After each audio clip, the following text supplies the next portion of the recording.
On me dit, mais madame, foutez-nous la paix avec votre clitoris, c'est cérébral, c'est cérébral. Mais alors pourquoi exciser 130 millions de femmes dans le monde?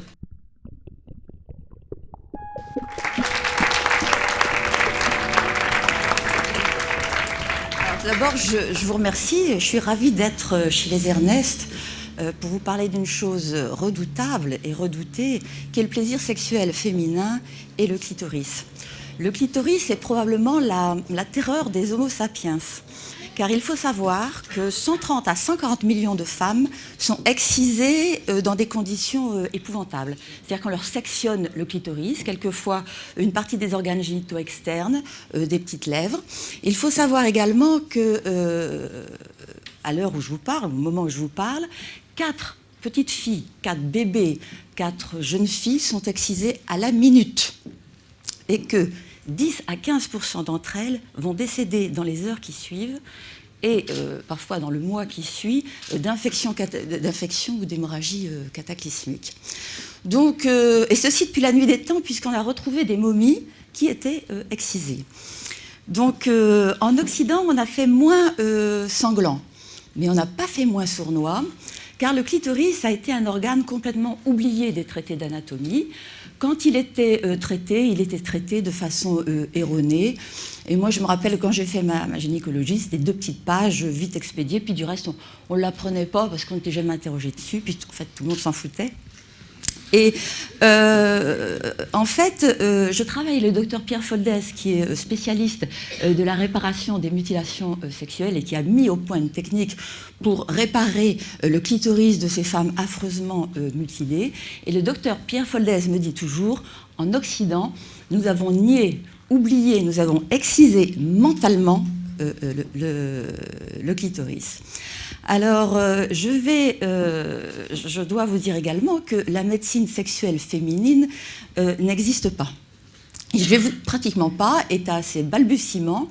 Et je vais vous donner 4 dates.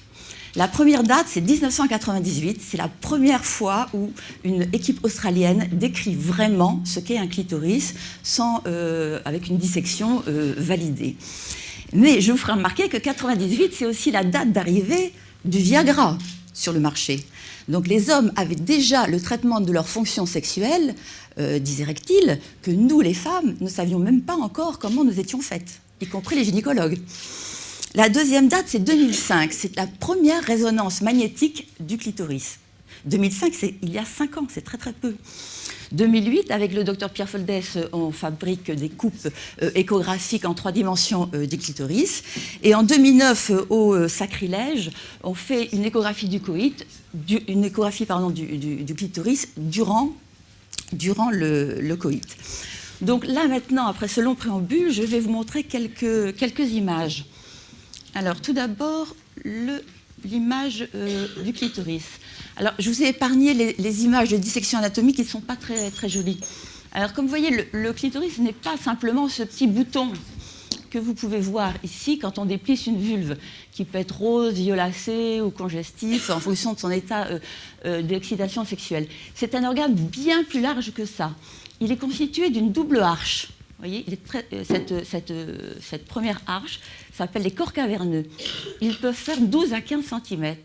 La deuxième arche, c'est l'arche bulbaire, ce sont les bulbes qui enserrent partiellement le vagin. Ici, c'est le vagin. Là, ces 2 arches se rejoignent. Il n'y a pas d'échange tissulaire, il n'y a que des échanges vasculaires et naturellement des échanges hormonaux, des échanges de neurotransmetteurs. Notre zone d'intérêt, c'est ici. Cette zone-là s'appelle la racine du clitoris. Et vous voyez qu'entre la racine du clitoris et le vagin se trouve l'urètre, avec des petites glandes paraurétrales qu'on appelle les glandes de Skene, qui ont été redénommées prostates féminines, mais qui sont plus ou moins développées parce qu'en fait, là, il y a une très très grande variabilité chez les femmes. Donc, retenez bien cette zone, cette double arche, qui est l'arche, en fait, qui est la zone d'intérêt pour les échographies que nous allons voir ensuite. Alors maintenant, on a tendance à ne plus à ne plus considérer le clitoris comme étant un organe unique, mais on a tendance à parler de l'organe clitoro-urétro-vaginal, vu l'interdépendance de ces organes entre eux. Alors, avec l'échographie, on a appris beaucoup. On a appris que le clitoris était mobile. Moi, j'avais jamais remarqué que mon clitoris bougeait, ni celui des autres du reste. Et en fait, quand vous demandez à une patiente de contracter le périnée, et vous savez que la contraction périnéale est très importante dans la sexualité, parce que lorsque vous avez une pénétration de votre partenaire, vous avez une contraction réflexe des muscles périnéaux. Lorsqu'il y a des mouvements de va-et-vient du phallus, la femme, quelquefois, enserre son vagin autour du phallus pour mieux sentir, pour mieux augmenter ses sensations. Et lors de l'orgasme, vous avez des contractions répétitives et réflexes des muscles releveurs de l'anus. Alors ici, je vous montre deux mouvements de clitoris qui sont importants. Ici, c'est le gland. Là, c'est le raphet. Et là, c'est les corps caverneux. Le vagin serait par là et la dame serait les jambes en l'air comme il se doit. Donc ici, c'est la symphyse. Vous avez la symphyse ici. Là, vous avez la coupe des corps caverneux que vous retrouvez là. Et ici, le gland. Et vous voyez que quand il y a une contraction périnéale, le gland est poussé en avant et les corps caverneux se télescopent. Et en fait, le gland est poussé en avant et descend un petit peu parce qu'il va venir frotter contre le pénis lors de la pénétration vaginale. Le deuxième mouvement important, c'est celui-là. Alors, je vous montre ici. Ici, vous avez le gland, il faut le trouver un petit peu là. Là, c'est le raphet, on l'a un peu là. Et là, c'est la longueur du corps caverneux. Et vous voyez que quand la dame contracte, eh bien, le corps caverneux vient s'appliquer contre la paroi antérieure du vagin. Donc, quand les dames disent qu'elles ressentent quelque chose de particulier sur la partie antérieure du vagin basse, il faut les croire, parce que derrière, il y a le clitoris. Mais ça, on ne peut pas le voir sur un cadavre. On ne le voit qu'en pénétration ou que lors des mouvements périnéaux. Donc, ce fameux point G qu'on n'a jamais trouvé sur des cadavres, sur des résonances magnétiques nucléaires, on peut penser qu'elles ne racontent pas des bêtises quand elles disent avoir une sensation de plaisir particulier à ce niveau. Alors après, on a fait des pénétrations. Voilà. Là, je vous remontre notre zone d'intérêt de tout à l'heure, les corps caverneux et les bulbes ici. Là, les petits trucs noirs, ça s'appelle les plexus de Cobelt, c'est des veines clitoridiennes. Et ici, c'est la phalange. On a demandé à la patiente de frotter la partie antérieure de son vagin la plus agréable, son point G, si vous voulez. Et on voit très bien que lorsqu'elle fait des contractions volontaires, eh bien, la racine du clitoris vient s'adosser sur son doigt par l'intermédiaire du vagin. Donc, il faut savoir que cette zone est riche en neurotransmetteurs et riche en terminaisons neurosensorielles. Donc, là encore, il ne faut pas faire l'étonner si la partie antérieure basse du vagin est agréable, puisque juste derrière s'adosse le clitoris. Alors ensuite, on s'est un peu enhardi et on a fait un coït. Alors là, je vous remontre cette image-là d'abord.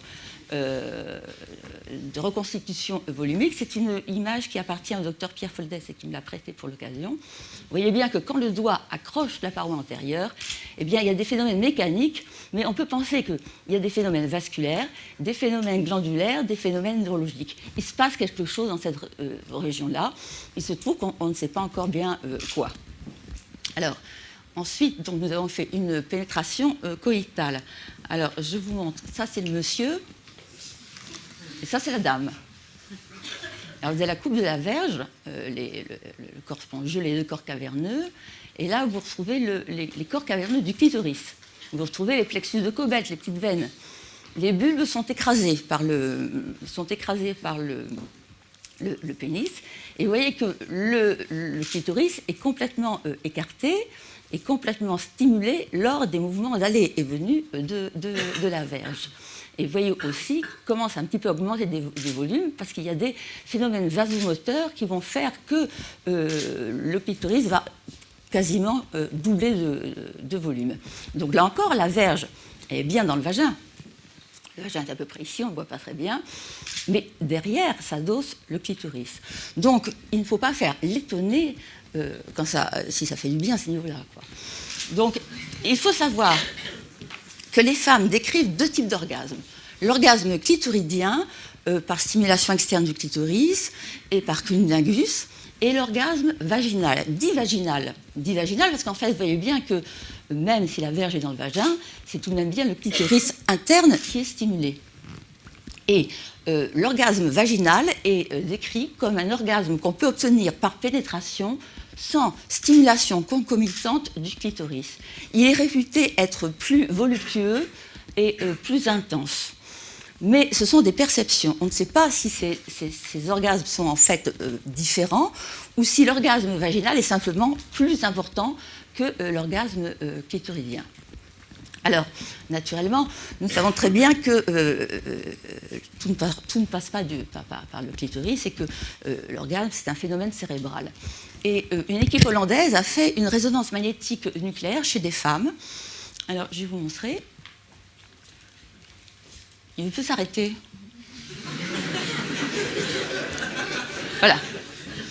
Là, je vous montre la reconstitution. Encore une image prêtée par le docteur Pierre Foldès. Et vous voyez que quand même, sur la partie antérieure du vagin, vous avez des modifications dynamiques du clitoris. Vous avez probablement des phénomènes vasculaires, neurologiques. Tout ça reste à étudier, car tout ça, c'est la grande inconnue. Nous avons démontré les modifications dynamiques du clitoris, mais il n'y a aucune recherche encore là-dessus. Tout simplement parce que la médecine sexuelle féminine n'existe pas. Alors, j'en reviens à mes résonances magnétiques nucléaires. Celui-là non plus ne veut plus s'arrêter. Voilà. Ça, alors, c'est plus compliqué que ça. Je vous ai choisi 2 coupes cérébrales sagittales, c'est-à-dire passant par le milieu, par le nez. Le petit point qui est ici, c'est un petit point qui est situé au niveau du cervelet, d'un noyau du cervelet, et qui va commander la contraction réflexe des releveurs de l'anus. Ça, c'est un vrai orgasme parce qu'il n'y a pas d'allumage dans le cortex. C'est-à-dire qu'il y a une espèce de lâcher-prise, pas une perte de connaissance, mais vous savez, la petite mort que décrivent tous nos écrivains. Et ça, c'est madame qui simule. Parce que, ici, c'est bien conscient. Vous voyez ? Donc là, c'est des vocalises, mais elle simule. Voilà. Donc, tout ça pour vous dire que nous n'avons pas beaucoup de connaissances. Ça commence juste. Mais le plus étonnant, c'est les réticences que nous avons à ce genre de travail. On nous répond toujours, moi on me dit, mais madame, foutez-nous la paix avec votre clitoris, c'est cérébral, c'est cérébral. Alors je sais bien, nous savons bien que l'orgasme est cérébral, c'est un phénomène psychique, mais alors pourquoi exciser 130 millions de patientes, de femmes dans le monde ? Pourquoi les excitons si ça n'est que cérébral ? D'un autre côté, je pense vous avoir montré que l'organe clitoridien, c'est un organe. Donc il a une anatomie, une physiologie, une fonction, une dysfonction, une pathologie. Pourquoi est-ce que l'organe clitoridien serait différent des autres organes du corps humain ? Franchement, qu'il soit exempté de dysfonction, c'est vraiment trop de bol. C'est pas possible. Ensuite, on me dit, la faculté, les universitaires me disent, ce que tu fais n'est pas légitime, ça n'a rien à voir avec le soin, c'est du plaisir. C'est un peu oublier que 33% des femmes souffrent de dysfonction sexuelle, que ce soit de troubles de la libido, de troubles de la montée du plaisir, de troubles de l'orgasme qu'elles n'arrivent pas à atteindre, et parfois de douleurs diverses et variées lors de leur rapport sexuel. Et ça n'est pas pris en compte. Alors que par contre, la fonction masculine est prise en compte, parce qu'avec un pénis, vous pouvez uriner, vous pouvez faire l'amour, éjaculer, mais aussi vous reproduire. Et la reproduction, ça intéresse beaucoup l'université.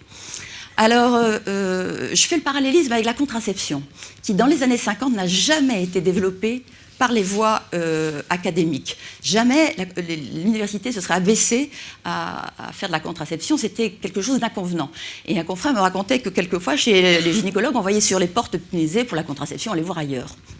Donc, la médecine sexuelle me semble un petit peu féminine, me semble un petit peu souffrir de cette même aspect des choses. Parce qu'il y avait quelque chose qui se disait dans les années 50, c'est que si toutefois les femmes peuvent coucher sans risquer d'avoir un bébé, mais mon Dieu, on ne le tiendrait plus. Donc, imaginez qu'on puisse donner de l'orgasme à ces 33% de femmes qui n'en ont pas, ou optimaliser l'orgasme de celles qui en ont déjà, la Terre ne sera qu'une immense partouze et ils craignent beaucoup l'intempérance. Alors, je voudrais terminer en citant le regretté philosophe Michel Foucault, qui avait déjà remarqué dans son Histoire de la sexualité qu'en matière de reproduction, il y avait une immense volonté de savoir, mais qu'en matière de médecine sexuelle, il y avait une volonté obstinée de non-savoir. Et je comprends mieux maintenant ce qu'il voulait dire. Il parlait également de la périlleuse vérité du sexe.